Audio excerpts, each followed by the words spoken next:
Alhamdulillah wa salatu wa salam ala rasulillah wa ala alihi wa sahbihi wa man wala. Nous avons abordé deux notions évoquées dans le Coran. L'une concerne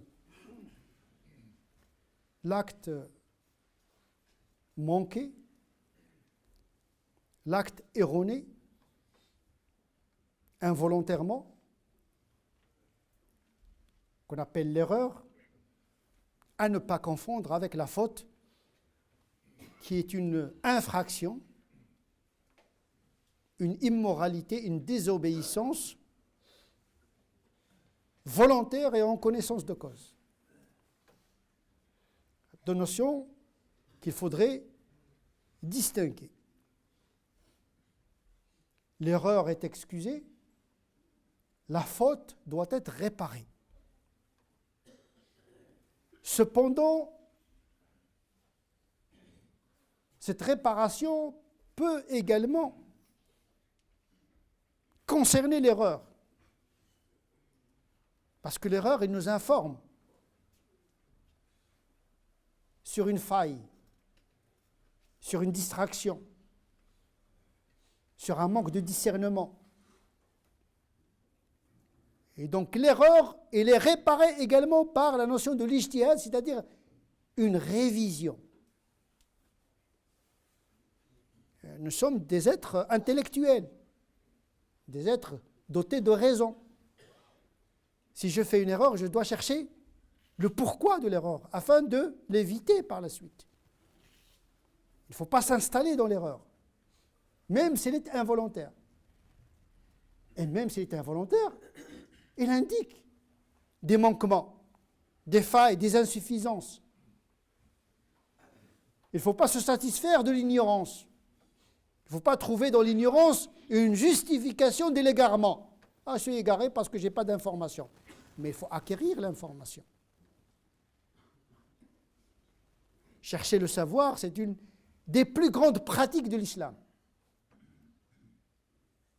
Talabul ilmi farida, dit le hadith. Chercher le savoir est une obligation pour les hommes et pour les femmes. Il ne faut pas, sous prétexte que l'ignorance peut être excusable, trouver dans ce prétexte un réconfort dans l'ignorance. De toute façon, moi je ne sais pas. Il y a une différence entre celui qui ne sait pas et celui qui ne cherche pas à savoir. Il y a ceux qui ne savent pas. Il y a ceux qui volontairement ne veulent rien savoir. Ces deux notions de l'erreur et de la faute, l'erreur intellectuelle, l'erreur dans l'estimation de la vérité, et la faute morale s'intègrent dans une notion plus globale. Cette notion s'appelle l'échec. Parce que l'erreur, c'est un échec intellectuel, et la faute, khati'a, est un échec moral. Et on a dit que la faute en tant que telle, l'erreur en tant que telle, ne sont pas graves. Ce qui est grave, c'est de s'installer dans la situation de la chute intellectuelle et la chute morale. Et ne pas vouloir se redresser et de réparer l'erreur et la faute. Innamal a'malu binniyat, l'intention, très important. Et l'intention permet la motivation, qui aiguise la volonté. Mais si tu n'as pas l'intention, tu n'as pas la volonté. Et quand tu n'as pas la volonté, tu ne peux pas te restaurer, tu ne peux pas te réparer. Mais qu'est-ce que c'est que l'échec? On peut dire que l'échec, c'est l'école qui permet le succès.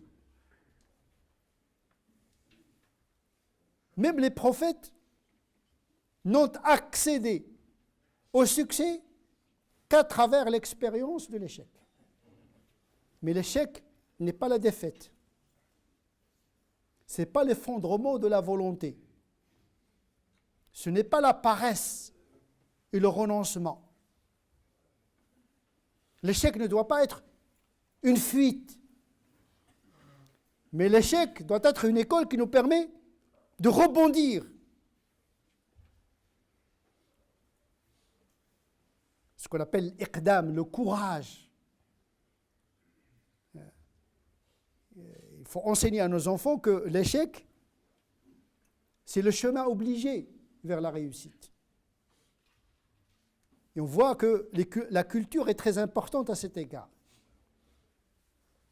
Malheureusement, nous sommes en France où l'échec est démoralisant.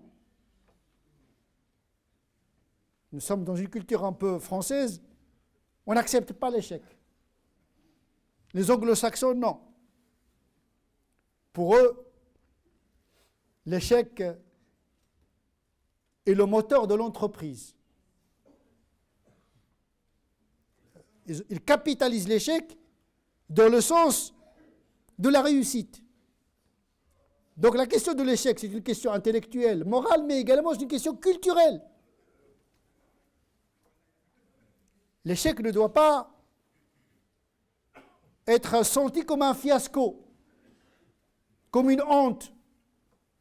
C'est pour cette raison que lorsqu'on éduque nos enfants, il ne faut pas les culpabiliser, les rendre complexés, parce qu'ils n'ont pas réussi leurs examens, parce qu'ils n'ont pas réussi une entreprise. Au contraire, comment transformer dans leur mental que l'échec est obligatoire, comme la faute d'ailleurs. La faute morale martiale est obligatoire. L'erreur et la faute sont humaines. Ce qui compte, comment capitaliser, comment convertir cette énergie négative en énergie positive. Vous savez, l'énergie positive, négative, on peut faire des centrales nucléaires avec l'énergie pour faire de bonnes choses, comme on peut faire une bombe nucléaire pour tuer les gens. C'est l'usage de l'échec qui doit compter. Et donc, l'esprit de l'entrepreneuriat, de l'entreprise, l'audace et le courage. Et donc, quand on parle de l'échec, il faut parler en termes de pédagogie, de moralité, d'approche intellectuelle, parce que toutes les théories scientifiques ne procèdent que par rectification des erreurs. C'est pour dire que la vérité, même intellectuelle, est une rectification des erreurs en permanence. Et donc l'échec, c'est une donnée divine. Dieu nous a donné cet échec pour nous réparer, nous rendre plus perfectibles. Que ce soit en matière intellectuelle, en matière sociale, professionnelle, morale, spirituelle. L'essentiel, c'est d'avoir toujours cet esprit de rebondissement. Après la chute, comment calculer la chute pour la transformer en énergie positive, pour se remettre debout et continuer le combat. Parce qu'il n'y a pas de combat sans chute. Et donc la première des choses qu'on doit apprendre dans un combat, c'est comment chuter et transformer la chute en énergie positive. Au niveau intellectuel, moral, à tous les niveaux.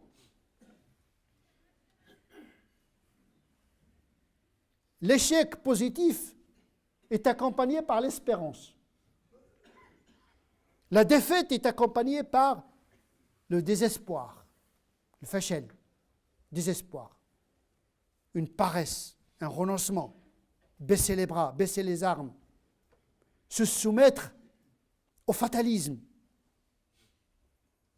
Abdul Qadir al-Kaylani ou al-Jilani, un grand saint de l'islam, et un grand hanbalite, disait lorsque les gens parlent de l'Qadar, s'abstiennent et se taisent.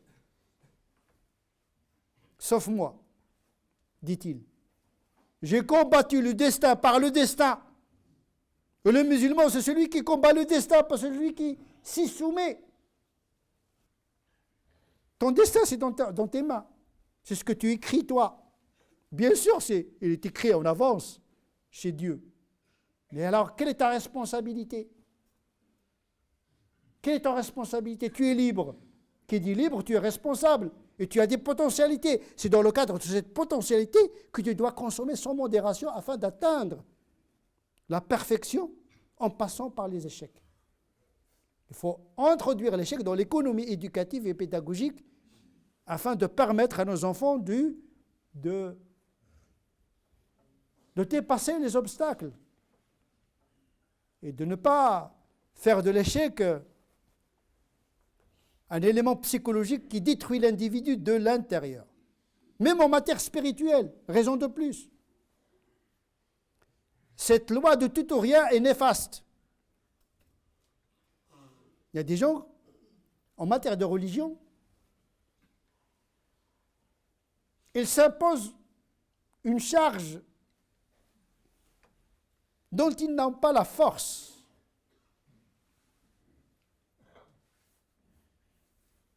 Et donc, ils finissent dans la défaite et le désespoir.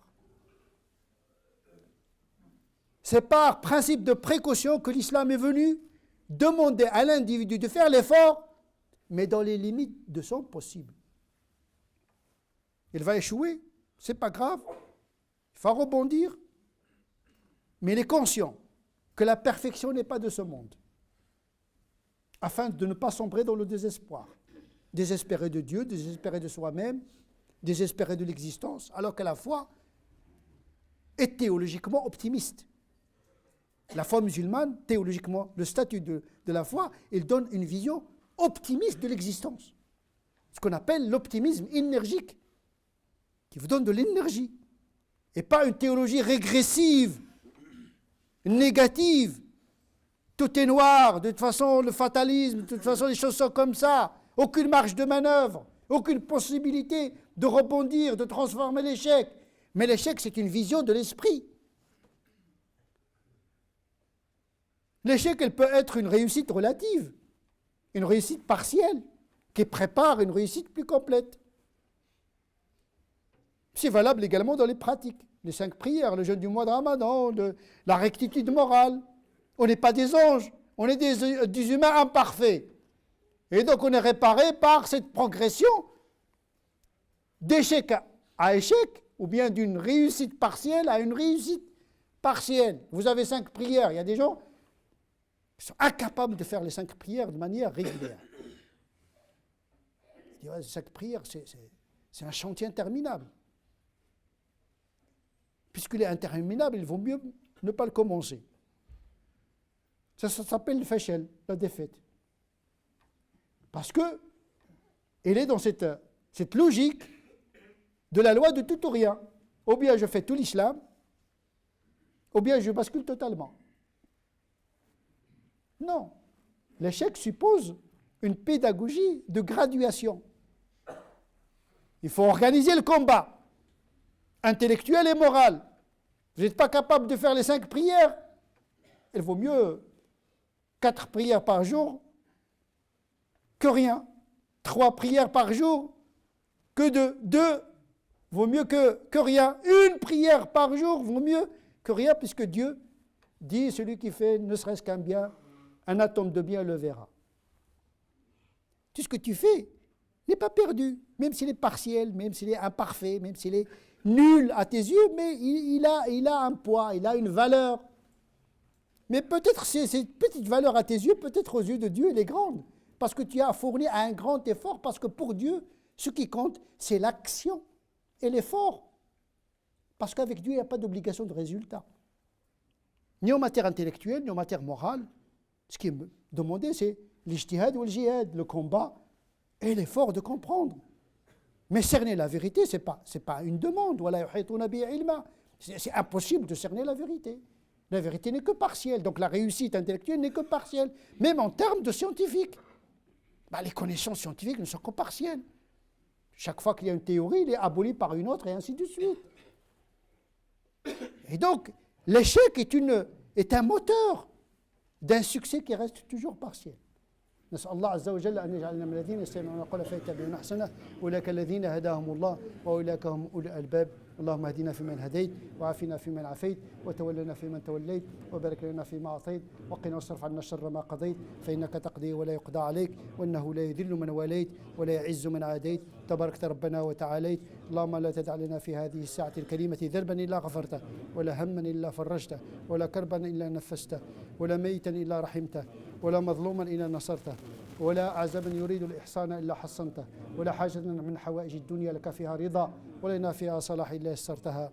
اللهم من أراد بهذه البلاد وبالمسلمين خيرا وفقه لكل خير، ومن أراد بهذه البلاد وبالمسلمين شرا فاكفنا شره بما شئت وكيف شئت. اللهم صل على سيدنا محمد وعلى آل سيدنا محمد كما صليت على سيدنا إبراهيم وعلى آل سيدنا إبراهيم، وبارك على سيدنا محمد وعلى آل سيدنا محمد كما باركت على سيدنا إبراهيم وعلى آل سيدنا إبراهيم في العالمين إنك حميد مجيد. سبحان ربك رب العزة عما يصفون، وسلام على المرسلين، والحمد لله رب العالمين.